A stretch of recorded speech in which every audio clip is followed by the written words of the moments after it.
Hello learners, in last lecture we have seen Fraunhofer diffraction at single slit, at double slit. Now, we are going to learn Fraunhofer diffraction at N slit or grating. As you know, I am Dr. Vishal Singh Chandel from RDC Ambedkar Nagar. So, what is grating? Grating is an arrangement of very large number of parallel slits of equal width and they are separated by equal opaque distances. Here again we have taken slit width as E and slit separation as D. The points which are separated by a distance E plus D in grating are also known as corresponding points. Here we have taken some assumptions. One of them is that each slit is producing a single wave of amplitude A sin alpha over alpha, which is the resultant of single slit as we have already seen. Here alpha is pi over lambda E sin theta. Lambda is the wavelength of the source, E is the slit width, theta is the angle of diffraction. Now, if we consider only two slits, slit 1 and slit 2, then it is very much similar to double slit Fraunhofer diffraction pattern, and as we have already calculated the path difference between these two waves in double slit, it will be same as in double slit, that is E plus D sin theta. The corresponding phase difference can also be calculated very much similar to the last article 2 pi over lambda E plus D sin theta.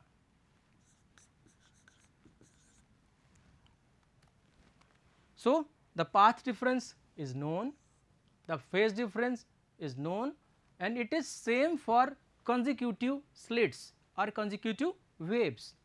And again, as we know that the resultant amplitude and phase of n simple harmonic waves of equal amplitude, equal frequency, but phase increasing in arithmetical progression is given by the expression here. Here A is the amplitude of the individual wave, n is the number of waves, delta is the phase difference between consecutive waves. For the present case, a small a is A sin alpha over alpha, a small n is number of slits or rulings in the grating. So, by replacing this A and this small n, in this expression we have A sin alpha over alpha sin n pi over lambda E plus D sin theta as delta over sin pi over lambda E plus D sin theta. Here again we replace this pi by lambda E plus D sin theta by beta. So, the above expression becomes r dash is equal to A sin alpha over alpha sin n beta over sin beta. This is the resultant amplitude due to all slits at an arbitrary point. The intensity at that point will be square of this amplitude, which will be A square sin square alpha over alpha square sin square n beta over sin square beta. Unlike double slit, we have again two terms, one is dependent on alpha and the second one is dependent on beta. The first term which is dependent on alpha is known as diffraction term and the second one which is dependent on beta is known as interference term. Position of maxima and minima. The position of maxima and minima can be calculated simply. The expression for intensity is maximum when this sin beta is tending to 0, then this intensity will tend to its maximum value. If sin beta is 0, beta will be plus minus n pi and beta as we know it is pi over lambda E plus D sin theta, which will provide an expression E plus D sin theta is equal to plus minus n lambda. This is very important equation and it is known as grating equation also. Here n is 0, 1, 2, 3, 4 and so on, n is any integer and is the order of the spectra. We can see that there is plus minus sign. This plus minus sign indicates that corresponding to this n is equal to 0, we have 0 order maxima. So, there exist maxima of same order on either side of this 0 order principal maxima. Now, if beta is tending to 0, if we replace beta sin beta is equal to 0 directly in last expression of intensity, we have 0 by 0 form, which is indeterminate. So, we will calculate the expression for beta tending to plus minus n pi, which can be solved by L'Hospital rule as here, limiting value of beta tending to plus minus n pi, sin n beta over sin beta will be like this, n cos n beta over cos beta, that is plus minus n. We can replace this sin n beta over sin beta with the square term as n square. So, intensity of principal maxima is n square times a square sin square alpha over alpha. The variation of a square sin square alpha is shown here, while sin square n beta or sin square beta is shown here, and when these two are superimposed, the resultant is like this: a square sin square alpha over alpha square sin square n beta over sin square beta. So, in this we have very important equation, grating equation. Here n is order, corresponding to 0 we have 0 order, and for n is equal to 1 and minus 1 we have two values on either side of 0 order principal maxima. Minima is again very simple, intensity will be 0 when this term is 0. So, this demands n beta is equal to plus minus m pi. Again m is any integer and m is integer, then m is 0, 1, 2, 3 so on, 0, 1, 2, 3 and so on. If we replace m is equal to 0 over here, the expression which is for minimum will correspond to 0 order principal maximum equation. So, in case of minima we cannot take m is equal to 0. Similarly, if m is capital N, the equation for minima will correspond to first order principal maxima. So, again m cannot be capital N, because this will provide 0 order principal maxima, this will provide first order principal maxima, this will provide second order principal maxima. So, m can be other than these values. So, m is 1, 2, 3 and so on up to n minus 1, n is not there, n plus 1 is there. So, we can see that there are n minus 1 minima between two principal maxima. It is possible only if there are n minus 2 maxima other than these principal maxima already seen. These maxima are secondary maxima and these can be calculated by simply differentiating the expression of intensity with respect to beta. If we differentiate expression of intensity with respect to beta, we have an expression like this: n tan beta is equal to tan n beta. From this relation we can calculate the value of sin n beta with the help of triangle, which is sin n beta is equal to n times tan beta over under root n square tan square beta plus 1. We have simply constructed a right angle triangle and calculated this value. So, the intensity of secondary maxima will be a square sin square alpha over alpha square, and this sin square n beta is replaced by square of this term as n square tan square beta over sin square beta n square tan square beta plus 1. If we simply take the ratio of secondary maxima to principal maxima, it is approximately 1 over n square. That is why we can see that intensity of secondary maxima over intensity of principal maxima is approximately 1 upon n square. That is why the intensity of secondary maxima is too small too low and they are not observed in normal spectrum. Overlapping of orders. Overlapping of orders occurs in the higher order of spectrum. You can see that the grating equation is given as E plus d sin theta is equal to plus minus n lambda. This grating equation can be satisfied by several values of lambda with appropriate values of order n. For example, we have taken 3 wavelengths in 3 different orders. One is 7000 angstrom, second one is 5250 angstrom and third one is 4200 angstrom in third order, fourth order and fifth order.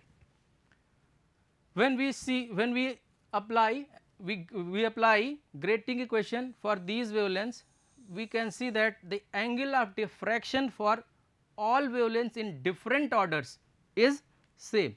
So, these 3 wavelengths overlap. When these wavelengths overlap, they have again some advantage. This advantage can be utilized for determination of unknown wavelengths. It is known as method of coincidence. Now, the width of principal maxima. This is any nth order principal maxima. The grating equation for nth order principal maxima is given as E plus d sin theta is equal to plus minus n lambda. The minima adjacent to this nth order principal maxima will be given by n times E plus d sin theta is equal to plus minus m lambda. Here theta is angle of diffraction for minima adjacent to nth order principal maxima. Let it is theta n plus d theta n, slightly greater than theta n, and m if nn will correspond to nth order principal maxima, which will not be acceptable. So, it is nn plus 1. On replacing theta by theta n plus d theta n and m by nn plus 1, we have equation here as n times E plus d sin theta n plus d theta n is equal to nn plus 1 lambda. On expanding, then we have equation like this: n times E plus d sin theta n cos delta theta plus cos theta n sin delta theta is equal to lambda plus n times lambda n. As this delta theta is very small, cos theta will correspond to approximately 1 and sin theta will correspond to theta. On replacing them, we have an expression like this: n times E plus d cos theta n delta theta is equal to lambda, and our requirement is here delta theta. This can be calculated as lambda over E plus d n times cos theta n. If we use equation 1, that is grating equation, this can be changed to another form as 2 over n times capital N cot theta n, and 2 is because of full angle. It is not angular half width, it is total width. Dispersive power of grating. Dispersive power of grating is defined as the rate of change of angle of diffraction with respect to wavelength. As we know that grating equation is given as E plus d sin theta is equal to plus minus n lambda.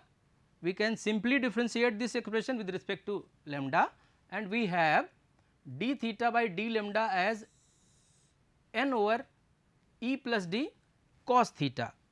We can see that the dispersive power is directly proportional to order, inversely proportional to grating element and inversely proportional to cos of angle of diffraction. So, it means the angular separation between two wavelengths in second order will be more than in first order. Resolving power of an instrument. Resolving power can be defined as whatever we see, whatever we observe is basically the diffraction pattern of the object, and there is certain limits to overlap these diffraction patterns. Resolving power of an optical instrument represents its ability to produce clearly distinguishable images of two nearby objects, nearby point objects. If an instrument can differentiate, then its resolving power is better. Now, the Rayleigh's criteria of resolution. According to Rayleigh's criteria of resolution, two wavelengths are just resolved if central diffraction of one exactly falls on the first minima of other and vice versa. For example, I am drawing again this graph. This is diffraction pattern of first object, position of maxima is here, position of minima is here, first minima is here. If the object's second object's diffraction pattern is like this and this position somehow reaches up to this point, then they are just resolved. This is position of maxima of second object and it is at the position where the first one's minima falls, minima of first, maxima of second, maxima of first, minima of second. This is the just resolved condition. Beyond this, we cannot differentiate that there are two objects. Resolving power of grating. Grating resolves two wavelengths, closed wavelengths. Let us suppose these two wavelengths are lambda and lambda plus d lambda, and these wavelengths are normally incident on a grating and a diffraction pattern is obtained on the screen. Let us suppose that the diffraction pattern is shown as here for the two wavelengths lambda and lambda plus d lambda. Here we assume that the nth order principal maxima for the wavelength lambda is in the direction theta n. So, the grating equation for this wavelength will be E plus d sin theta n is equal to n lambda. The position of minima adjacent to this nth order principal maxima will be n times E plus d sin theta n plus d theta n is equal to n n plus 1 lambda. This expression we have already seen. This is for the wavelength lambda again. If in the same direction nth order principal maxima of the wavelength lambda plus d lambda is obtained, then Rayleigh's criteria is fulfilled. So, we have position of nth order principal maxima for the wavelength lambda plus d lambda in the direction theta n plus d theta n. For the wavelength lambda plus d lambda, grating equation will be like this: E plus d sin theta n plus d theta n is equal to n times lambda plus d lambda. What we have done? We have simply used grating equation for the wavelength lambda in the direction theta n, then the position of minima adjacent to nth order principal maxima as equation 2. It is in direction other than theta n, it is in the direction theta n plus d theta n, and if in the same direction position of nth order principal maxima of second wavelength, that is lambda plus d lambda is false, then just resolved condition is fulfilled. So, it is E plus d sin theta n plus d theta n is equal to n times lambda plus d lambda. we can divide equation 2 by equation 3. We have simple expression for these two, that is n times e plus d sin theta n plus d theta n over e plus d sin theta n plus d theta n as a small n capital N plus 1 lambda over n times lambda plus d lambda. It is not there, it is n over n, n plus lambda over n times lambda plus d lambda. By simple mathematical analysis, we can get the value of lambda over d lambda, which is small n times capital N, and lambda plus d lambda over d lambda is the resolving power of the grating. It is also known as chromatic resolving power. Here lambda is basically average value of two wavelengths. It is lambda average over d lambda. So, in this lecture we have seen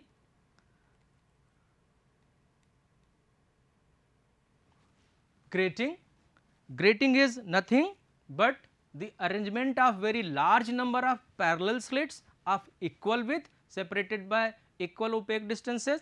Here we have taken few assumptions, some of them are as each slit is producing a single wave of amplitude a sin alpha over alpha, that is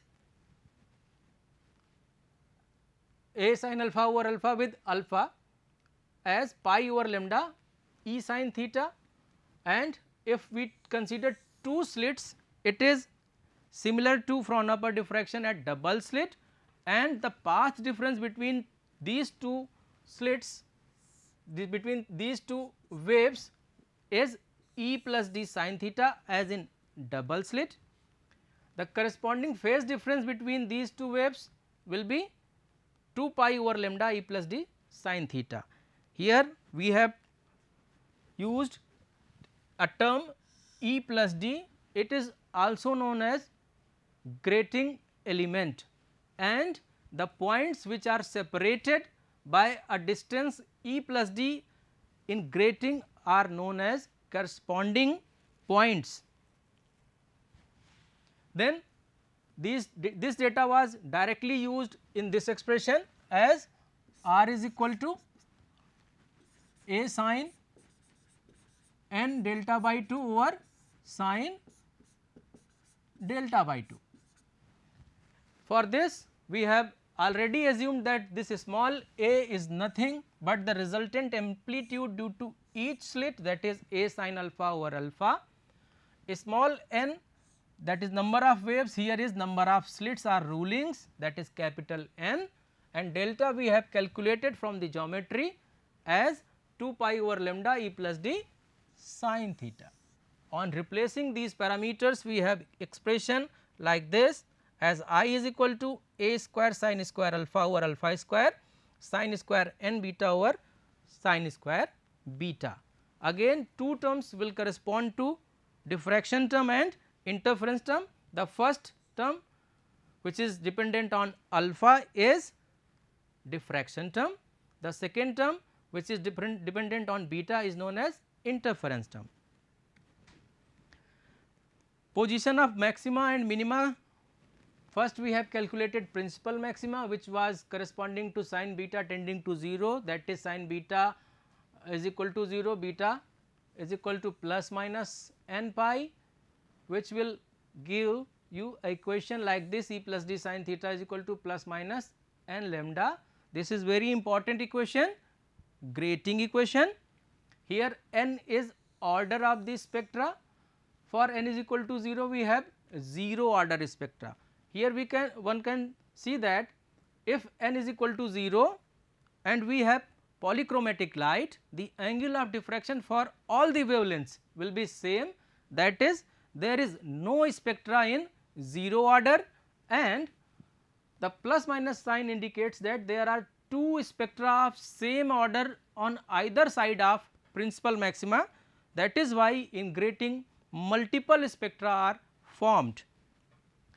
When we calculate intensity corresponding to beta is equal to plus minus n pi, the expression is like this 0 by 0, which is indeterminate. So, we have calculated the value for beta tending to plus minus n pi, and for limit beta tending to plus minus n pi, the intensity of principal maxima corresponds to I p is equal to n square times a square sin square alpha over alpha square. Similarly, minima was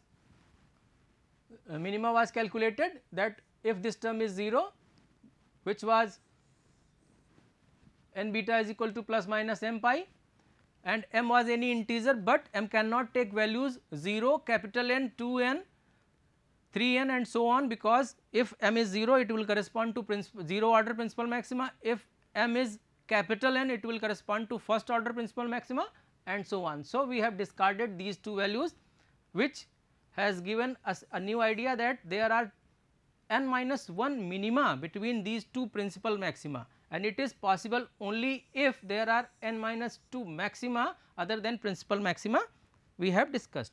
So, these maxima can be calculated by differentiating the expression for intensity with respect to beta, which is here. This term was used to calculate the intensity of secondary maxima, and intensity of secondary maxima is given over here.